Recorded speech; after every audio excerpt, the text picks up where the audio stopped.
मैं पूछता हूँ आप सबसे, माताओं बहनों से भी, रंग गोरा अच्छा होता है कि काला? सोचो आप, इसमें क्या पूछना, ये तो बच्चा बच्चा बता देगा। तो वही तो पूछ रहे बच्चे बच्चे से, गोरा अच्छा होता है ना बेटा? अपने नेमिनाथ गोरे नहीं थे, सांवले थे, पारसनाथ भी, और राम भी। सामलिया पारसनाथ बोलते हैं, सांवले पारसनाथ। कौन सा रंग अच्छा होता है? अरे भाई, जिस सांवले रंग को तुम अच्छा नहीं मानते हो और गोरे रंग को अच्छा मानते हो, अंग्रेज लोग जो गोरे हैं वे घंटों धूप में पड़े रहते हैं समुद्र के किनारे, बिल्कुल नंगे बदन, चाहते हैं कि थोड़ा उनका रंग अपना जैसा सांवला हो जाए, उन्हें सांवला अच्छा लगता है। तो मेडिकली बताऊं मैं क्या है, ये जो अपनी चमड़ी है ना, ये बहुत अच्छी है, सेंसिटिव है बहुत, और उनकी वाली गोरी चमड़ी है बहुत खराब है, उन्हें पता ही नहीं चलता है कोई ऐसा होता रहता, सेंसिटिव नहीं है, वो ज्ञान को ज़्यादा पकड़ नहीं सकती है। ये हिंदुस्तानियों की चमड़ी सर्वश्रेष्ठ है विश्व की चमड़ी में, ना वो जो ज़्यादा काली है ना अफ्रीकों की, ना वो ठीक है, और ना अंग्रेजों की गोरी ठीक है, ना अपनी गाली है ना गोरी है। क्यों?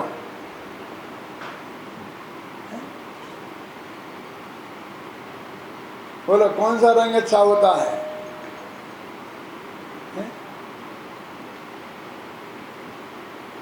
कि जो जिसको पसंद हो वो। अब जाने दो ना अंग्रेजों को, जाने दो ना अफ्रीकियों को, अपन तो सोचो कि अपन को हमारा रंग कौन सा हो, कौन सा पसंद है, कौन सा अच्छा है हमारे तुम्हारे लिए। हमारी बेटे की बहू आए तो उसका रंग कैसा हो। मैं ये भी कह सकता था कि अपनी पत्नी आए, लेकिन मैं जरा हल्कापन नहीं आए, इसलिए बेटे की बहू के, और इसको थोड़ा गंभीर बनाना हो तो पोते की बहू कह सकते हैं, है ना? लेकिन बात तो एक ही है ना, कैसी होनी चाहिए? गोरी होनी चाहिए ना, ऐसा नहीं। हम खुद चाहते हैं कि हमारा चेहरा गोरा हो और बाल काले हों। बोलो काला अच्छा कि गोरा? वो चेहरे जैसा बाल हो जाए और बालों जैसा चेहरा हो जाए तो क्या होगा? दोनों पसंद है ना आपको, काला भी और गोरा भी। इतना ये चाहिए, ये चौकसा चाहिए गोरा, और ये माथे के बाल चाहिए काले।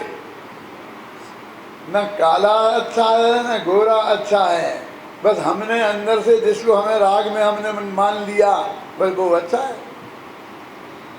फिर राग देश के आधार पर अच्छे बुरे का निर्णय होता है। लेकिन अब इस दुनिया में एक प्रश्न पूछता हूँ छोटा सा, ज्ञान का निर्णय कौन करता है? ज्ञान निर्णय करता है सच्चे झूठे का, राग निर्णय करता है अच्छे बुरे का, और श्रद्धा निर्णय करती है अपने पराये का। इतना याद रखना। फिर एक दफे दोहरा देता हूँ, श्रद्धा निर्णय करती है अपने और पराये का, ज्ञान करता है सच्चे और झूठे का, और राग करता है अच्छे और बुरे का। अब दुनिया में कौन सच्चा है, कौन अच्छा है?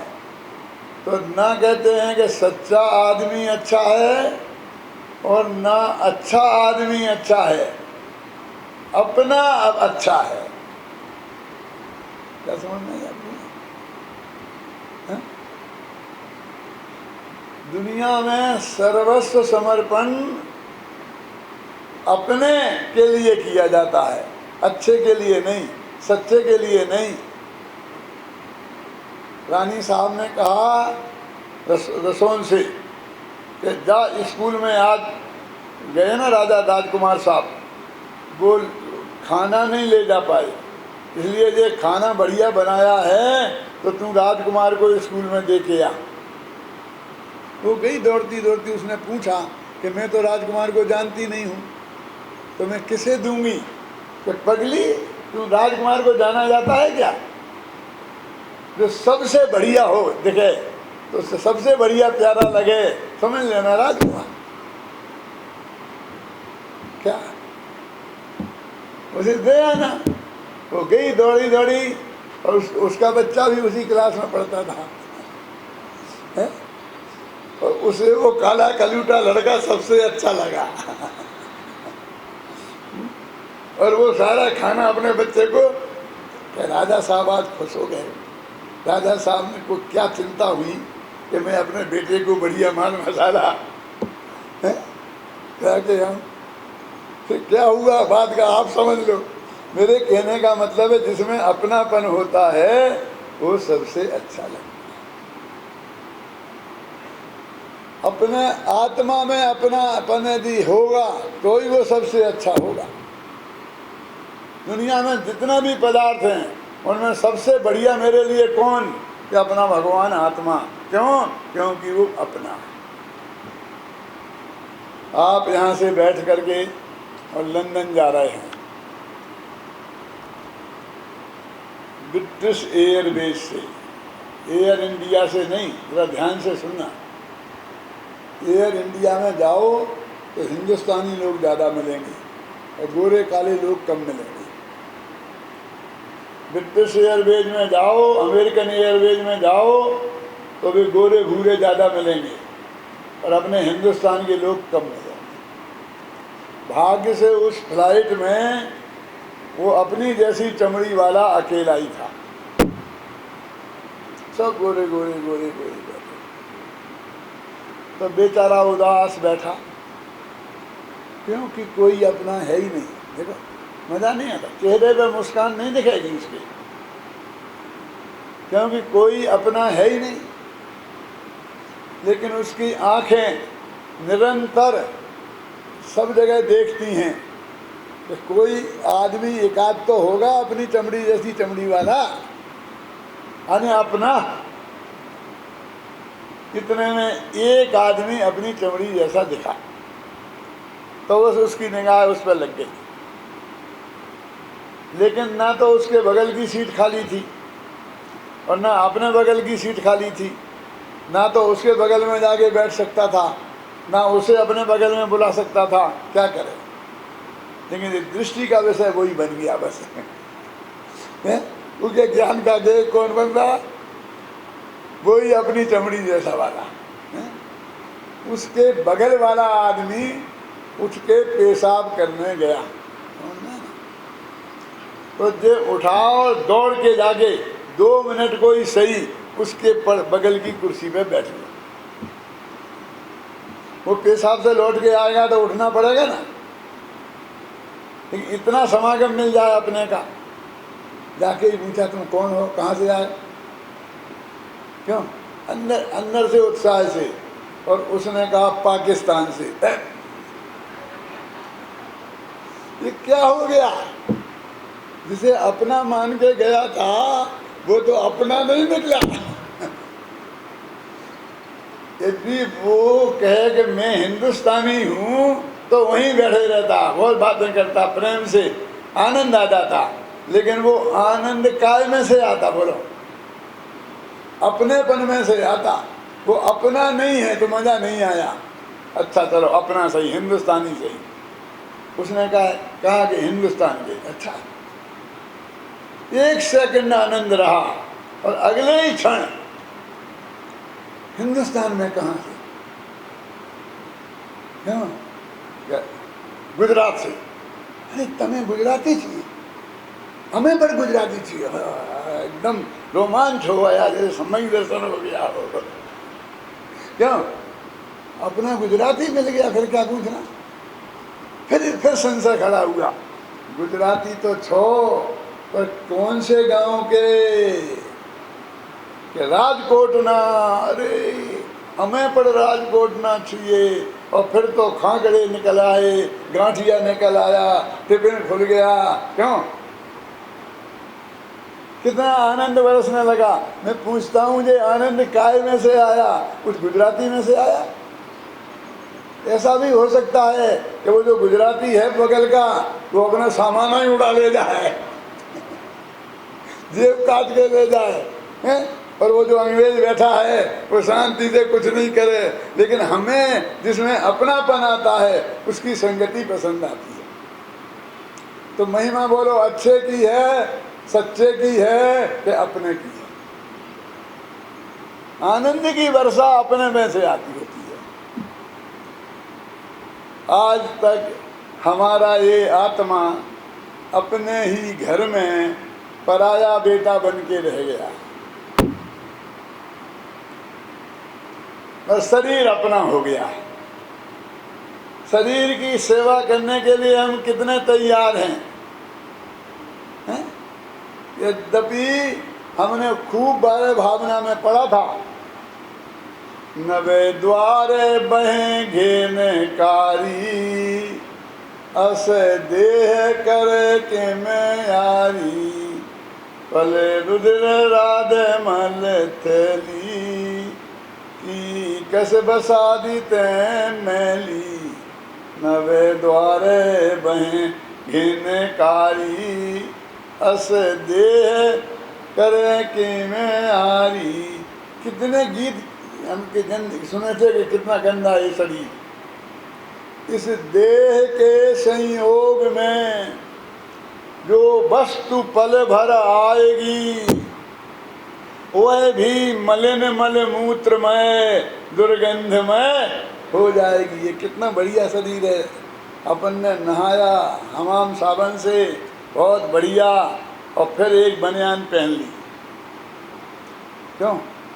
फिर भाई साहब ने कहा कि मेरी बनियान तो सूखी नहीं है। तो हुकुमचंद तुम्हारे पास ये बनियान है, मुझे दे दो। मैं कहा लो, और वही उतार के, दूसरी नहीं दूंगा। तो ये पहनी थे नहीं ये अभी पहनी थी, नहीं चले। एक क्षण में पहनते ही वो गंदी हो गई। कैसे हो गई गंदी? मैं तो खुद नहाया था। कुछ नहीं, इस शरीर गंदगी का बना हुआ है। वो बनियान एक सेकंड में गंदी हो जाती कि नहीं हो जाती है? इस देह के संयोग में जो वस्तु पल भर आएगी, एक पल को आएगी, वह भी मलिन मलमूत्रमय दुर्गंधमय हो जाएगी। अठपहरा घी एक भोजन होता है, शुद्ध भोजनालय मैंने तो देखा नहीं है। अब आजकल परम शुद्ध भी होने लग गया है। एक दफे मैं चला गया था धोखे से परम शुद्ध में फिर नहीं गया। अठपहरा घी, हाथ चक्की का आटा, समझे ना? तत्काल गाय के अपने सामने लगा हुआ दूध, और क्या क्या होता मुझे भी पता नहीं है। कुएं का पानी, इन सब से हलवा बना बढ़िया एकदम। और उस हलवे को ऐसा मुख में रखा, परम पवित्र है। वो तो शुद्ध है ना, आटा शुद्ध, घी शुद्ध, दूध शुद्ध और सब शुद्ध, नहा धो के बनाया चौके में, शुद्ध चौके में। लेकिन एक क्षण बाद कोई निकाले तो कोई उसे छूने को तैयार नहीं है। खाना तो बहुत दूर, क्या हुआ कि मुंह में डाल दिया। तो मुंह तो बहुत शुद्ध है ना। अभी हमने कुल्ला किया था बहुत अच्छी तरीके से। अरे भाई साहब तुम क्या करो, कोलगेट के सुरक्षा चक्र से 1000 बार साफ करो तो भी ये मुंह जूठापन नहीं मिटता। इतना कुल्ला करूं और फिर मैं मुंह में पानी भर के आपके ऊपर बुरक दूं तो कि मेरे थे भाई साहब ऐसा कर मत बैठना। क्यों? ये गंदापन, गंदा कहाँ है? मेरा मुख तो पवित्र है। मैंने 100 दफ़े कुल्ला किया है। कितनी दफ़े कर, जितनी दफ़े तू कुल्ला करेगा उतनी दफ़े वो गिलास जूठा हो जाएगा, गिलास का पानी जूठा हो जाएगा और तेरा मुंह जूठा नहीं मिटेगा। कितना परम पवित्र है तेरा मुख, समझ ले आप।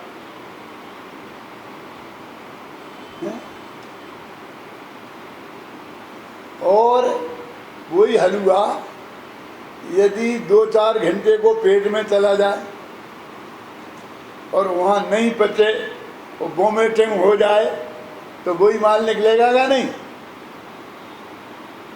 कोई उसे देखना पसंद नहीं करता। क्यों हुआ ऐसा दीपक भाई? ये देह के संयोग से हुआ ना, कि तेरी देह जिससे तू इतना प्यार करता है उसकी हालत तो देख ले एक दफे, समझ तो ले क्या हालत है वो। और यदि 8-10 घंटा रह गया उस पेट में तो, और किसी रास्ते से निकला तो लोग उसका नाम लेना पसंद नहीं करते।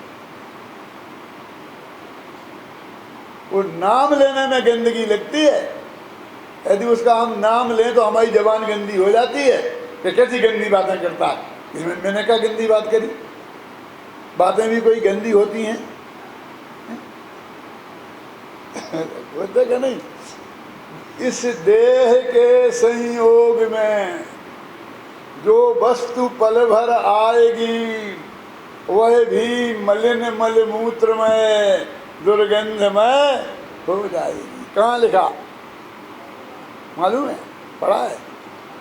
पढ़ते हो? अच्छा, तुम्हें मालूम है बहन?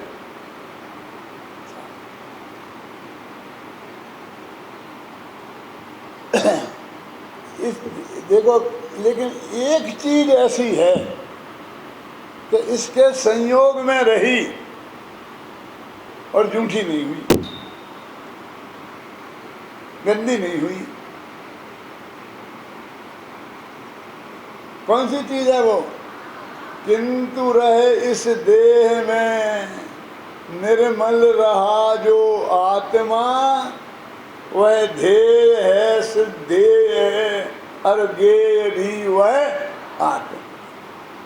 इस गंदे शरीर में जीवन भर रहा, लेकिन उस आत्मा में रंच मात्र भी गंदगी नहीं चेपी।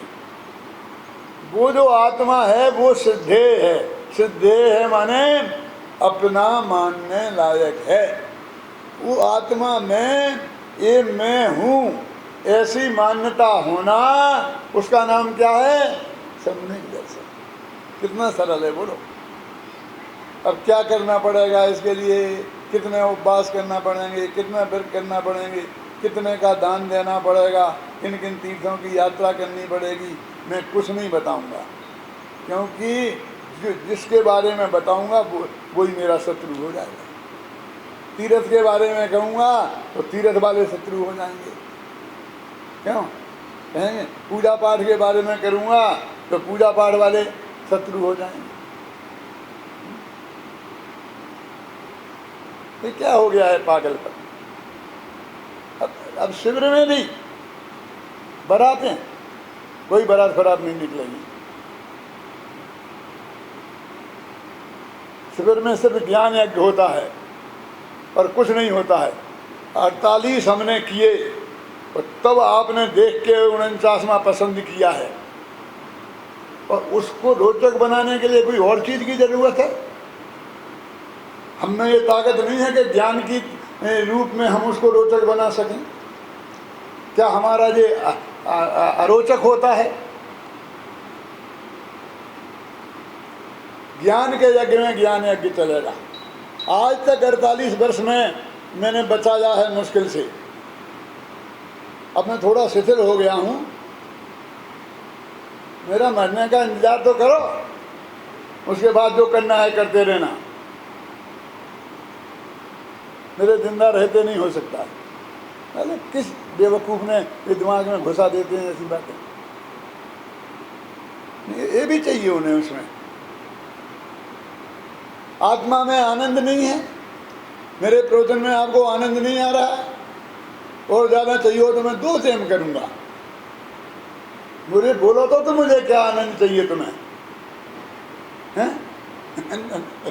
घबराहट नहीं होता। मेरे बहुत विद्यार्थी हैं, एक से एक विद्वान हैं, उच्च कोटि के हैं, मैं ही बोलता रहूँगा तो वे कब बोलेंगे, उन्हें कब सुनोगे? हैं? उनको भी तो तैयार करना है, उनको भी तो सब अवसर देना है ना। तो अपनी बात तो क्या चल रही थी, इस देह के संयोग में जो वस्तु पल भर आएगी वह भी मलिन मल मूत्रमय दुर्गंधमय हो जाएगी। अपनापन उस भगवान आत्मा में होना, अपनेपन की क्या महिमा है ये देखो ना। अच्छा ना क्या बोला था, ना सच्चा अच्छा है ना अच्छा अच्छा है, अपना अच्छा है। अपने के अपना का जहाँ होता है वहाँ सर्वस्व समर्पण होता है। एक सेठ जी थे और उनके एक बच्चा, कल के नहीं है तो बदल गए। क्या करें, पहले जमाने में राजाओं की कहानियां चलती थी, है ना। अब वे राजा तो गए, वे राजा साहब कई जगह चपरासी बन करके चौकीदार बनकर चौकीदारी कर रहे हैं। पहले भी वे चौकीदारी ही करते थे, भरत चक्रवर्ती जैसे, घबराना नहीं। देश की चौकीदारी करते थे ना, देश की को बचाते थे, रक्षा करते थे कि नहीं करते थे? क्यों? उन्होंने अपना काम नहीं छोड़ा। अब क्या करें, अब सेठों ही के काम चलाते हैं हम।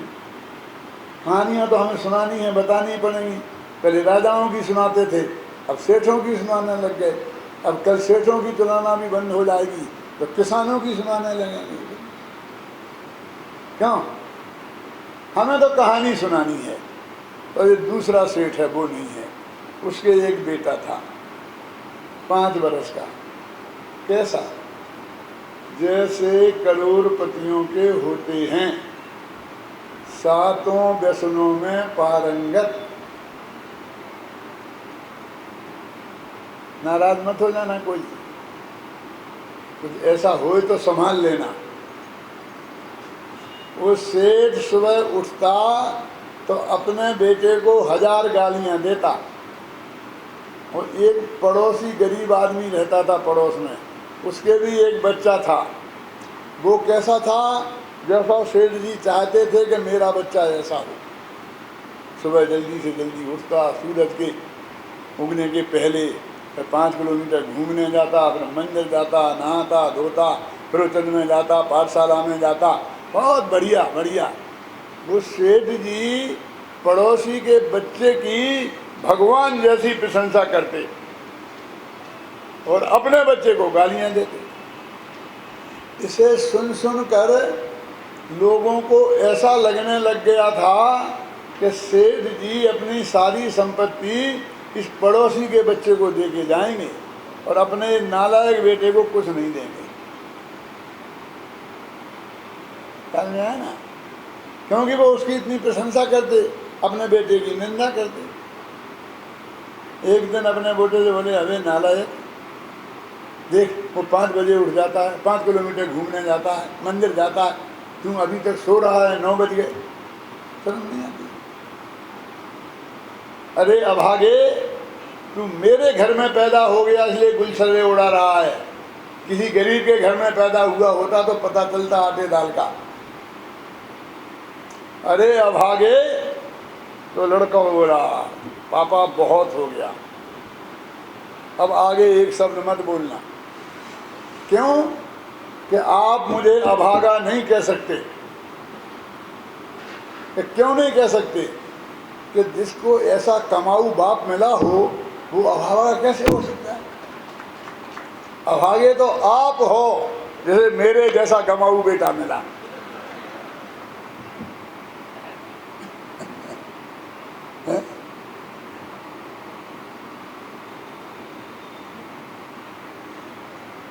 बोलो, लोगों को भ्रम हो गया कि सेठ जी इसे एक पैसा नहीं देंगे, पड़ोसी के बच्चे को देंगे। लेकिन एक दिन पड़ोसी का बच्चा स्कूल नहीं गया, वहीं खेल रहा था। तो सेठ जी ने पूछा, बेटा आज स्कूल क्यों नहीं गए? कि क्या बताएं? कि नहीं बताओ बताओ क्या बताएं? कि मैं पापा से कहता हूँ कि मुझे एक ड्रेस सिला दो और किताबें खरीद दो, क्योंकि मास्टर जी कहते हैं किताबें लेके आओ, ड्रेस में आओ, और नहीं तो वो मुझे ब्रेंच पर खड़ा कर देते हैं। अब रोजीना मैं ब्रेंच पर खड़ा हूँ और पापा जी ने कहा कि आज ला देता हूँ, और उनका आज अभी तक आया ही नहीं, 1 महीना हो गया। इसलिए मैंने आज छुट्टी कर दी कि वहाँ जाके ब्रेंच पे खड़े होने से क्या फ़ायदा है, मैं नहीं जाना। हाँ, ये बात है कि हाँ, घबराना नहीं बेटे, बिल्कुल घबराना नहीं। ये अपना वो नालायक पप्पू है ना, वो हर महीने एक ड्रेस फाड़ के फेंक देता है और नई सिला लेता है, हर महीने नई किताबें लाता है, पुरानी फाड़ के फेंक देता है। बहुत पढ़ी हैं, उनमें से एक अच्छी सी तुम छांट के ले जाओ। समझ में आया क्या कहा? उन्हें अपने उस नालायक बेटे के उतारन के कपड़े और फटी किताबें देने का भाव आया, वो भी एक, बाकी पड़ी रहने देना। समझ गए ना? एक किताब नई, एक जोड़ी किताब नई खरीद के देने का भाव नहीं आया, एक जोड़ी नई ड्रेस सिलाने का भाव नहीं आया। आप समझ रहे थे कि सारी संपत्ति उसे दे जाएंगे। मैं पूछता हूँ उसमें क्या खराबी है? उसे उतारन के कपड़े क्यों? उसे पुरानी किताबें क्यों? और अपने इस नालायक बेटे को पूरी की पूरी संपत्ति दे जाने का विचार है, मन में विकल्प तक नहीं आया कि किसी दूसरे को देने का। ये बात सच्ची है। ऐसा क्यों? ना तो वो बेटा अच्छा है, ना वो सच्चा है, लेकिन अपना। सर्वस्व समर्पण अपनों के प्रति होता है। जब तक तुम अपने भगवान आत्मा को अपना नहीं मानोगे, तब तक तुम्हारा सर्वस्व समर्पण आत्मा के प्रति नहीं होगा। इसलिए ये उपदेश देने से कोई फायदा नहीं कि वो भगवान आत्मा बहुत अच्छा है और ये बात 100% सच्ची है, कोई फायदा नहीं। तुम तो ये बताओ कि वो अपना है, अपना है, ये समझ में आना चाहिए। अच्छे से काम नहीं चलता, अच्छे से हमें नहीं चाहिए, ना सच्चा चाहिए। धंधे पानी में सच्चे का क्या काम? हमारे क्या काम का वो बच्चा जिसने जिंदगी भर सत्य बोलने का नियम ले लिया हो? क्यों? कोई ऐसा पागल होता है कि जिसने ब्रह्मचर्य व्रत ले लिया हो, उस लड़के से अपने लड़की की शादी करने जाएगा? ऐसा वो सेठ पागल हो गया है क्या कि जो ईमानदार लड़के को गोद लेने जाएगा? दुकान संभलवानी है? क्यों? साधु थोड़ी बनाना है। बोलो अच्छे की जरूरत है दुनिया में कि सच्चे की? अपनापन, अपनापन किसमें होता है? आप इसका विचार करो गंभीरता से। एक सेठ जी गए डॉक्टर के पास, उनने दिखाया तो उन्होंने कहा तुम्हें कैंसर हो गया, 2nd स्टेज पे आ गया है, जल्दी ही 3rd स्टेज पे चला जाएगा। फिर तुम चाहे जो कुछ करना तो कोई इलाज नहीं होगा। तुम चाहो तो जल्दी से जल्दी इलाज कराओ, 15 दिन के भीतर ऑपरेशन होना चाहिए, अन्यथा हम जिम्मेवार नहीं हैं। क्या करें? शेर जी घबराए कि मैं सोचूंगा, कि सोचते ही रहना फिर तुम्हारे हाथ में सोचना ही रहेगा। मेरा 14 दिन के तो मेरे बुकिंग हो चुकी है, ध्यान से सुनना, और एक ही दिन खाली है 15वां दिन। तुम्हें लेना हो तो ले लो, और नहीं तो वो किसी दूसरे ने ले लिया तो फिर अगले भव में कराना इलाज।